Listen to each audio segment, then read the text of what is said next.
Bonjour tout le monde et bienvenue dans la forteresse de solitude. Je règle le micro, hop.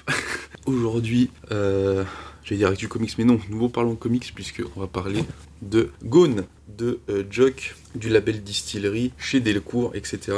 Qui est sorti, je sais pas du tout, je l'ai lu récemment, mais c'est janvier 2025, voilà. Et le premier à être sorti, c'était Somna, qui arrivera sur la chaîne, et les frères Blood aussi, parce que j'ai envie de soutenir Distillery, et Delcourt, qui fait toujours de magnifiques livres. Alors du coup, magnifiques livres. Du coup là on a un dos arrondi comme pour Spectrographe. Je vais le mettre comme ça plutôt. Et il a ouais, hop. On a du coup le logo Delcourt, le petit logo Gone.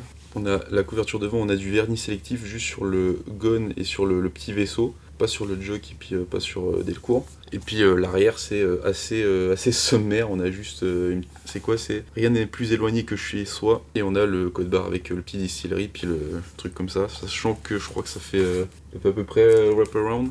C'était plus flagrant sur le spectrographe que sur les autres, mais voilà. C'est Gone, c'est Jock du coup qui scénarise et qui dessine, et qu'est-ce qui se passe là-dedans?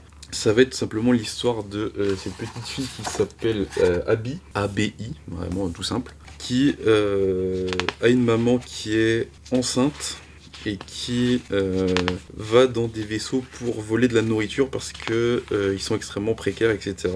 Alors forcément tout un message sur les riches qui deviennent de plus en plus riches, etc. Et les pauvres qui crèvent dans la bouche ouverte, surtout là-dedans vu que c'est du... je sais pas si ça rentre si ça rentre. qui voilà, donc le message est assez clair. Et le truc c'est que tout simplement elle va aller dans ce gros vaisseau là avec d'autres enfants pour voler des ressources et les ramener de la nourriture pour le ramener là où ils habitent, qui est le campement Solaire Est, qui a priori est plutôt un bidonville qu'un vrai quartier comme on peut connaître. Et le truc, c'est qu'ils vont embarquer deux adultes en plus, sauf que les adultes vont se retrouver être des saboteurs, et ils vont tout simplement faire cracher le vaisseau, et ça va partir en couille, puisque là où le plan c'était juste de rentrer dans le vaisseau, prendre les provisions, aller aux capsules et se barrer, et bah, ils vont se retrouver piégés dans le vaisseau à cause de ces gars. Et toute l'histoire va partir de là, et du coup on va suivre Abby sur plusieurs années, et sachant qu'elle va faire le choix de sauver ses potes qui seront dans une capsule de sauvetage pour rentrer sur la planète, sauf que ce sera elle qui a du coup le bouton d'allumage de la capsule, et elle va les voir partir,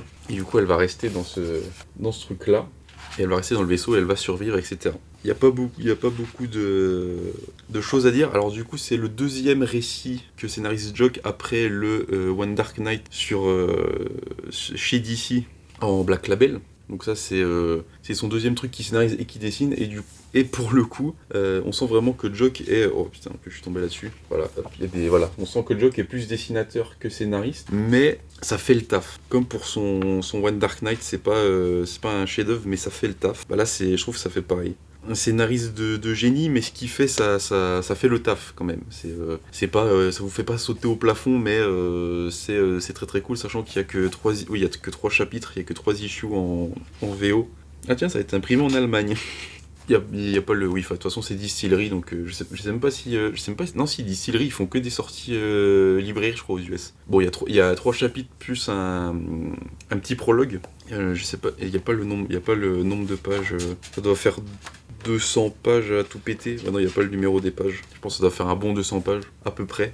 Vu que les chapitres sont assez gros, comme les Black Label, finalement, je pense que c'est l'inspiration principale de Distillery. Mais du coup, ça c'est par rapport au spectre. Alors, Spectrographe, c'est des James Tannion, donc c'est bien au-dessus. Mais ça fait le taf. C'est pas exceptionnel, mais ça fait le taf. Je pense que c'est le mieux pour résumer ce que fait Jock. Alors c'est très beau graphiquement, vu que... Alors moi j'aime beaucoup le trait de Jock, donc il y a beaucoup d'aplats de noir, etc. Je vais essayer de vous trouver une... Ça je vais déjà montrer. Ça aussi... Il y a beaucoup de... Il y a beaucoup d'aplats de noir, et en fait on voit vraiment qu'il se fait plaisir au dessin, mais l'histoire est pas transcendante. C'est cool, mais on sent que il est dessinateur avant tout, quoi. Hop, là, par exemple, là, encore une double page. On voit vraiment qu'il se fait plaisir au dessin, mais c'est, j'allais dire, au détriment du scénario. Non, en fait, le scénario est assez simple, mais ouais, on sent vraiment que Jock est plus dessinateur que scénariste. Et c'est son deuxième... oui, c'est son deuxième... Putain, je retombe là-dessus. C'est son deuxième travail en tant qu'auteur complet, en tant que scénariste et dessinateur, mais ouais, ça fait le taf. Ce sera le mot de la fin, ça fait le taf. J'ai pas plus à dire que ça. Il y a des retournements de situation qui sont assez limpides. Sachant qu'entre le premier chapitre et le deuxième chapitre, il va y avoir un bon temporel assez important quand même. Mais je vous laisserai le découvrir en le lisant parce que j'ai pas envie de spoil. Mais voilà, c'est très cool. Ça se lit vite, hein. Enfin, franchement, ça se lit vite. Mais si vous aimez Jock au dessin, bah, je pense que vous l'avez déjà, mais voilà. Gone, c'était très cool à lire quand même. C'est pas un chef-d'œuvre, mais c'était très cool. C'est comme pour le Blood Moon, c'est une glace à la vanille. C'est sympa à manger, mais il manque un truc pour que ça rajoute quelque chose d'enivrant. C'est tout ce que j'avais à dire sur Gone, et du coup, moi je vous donne rendez-vous dans une prochaine vidéo, et n'oubliez jamais de lire sans concession. Ciao!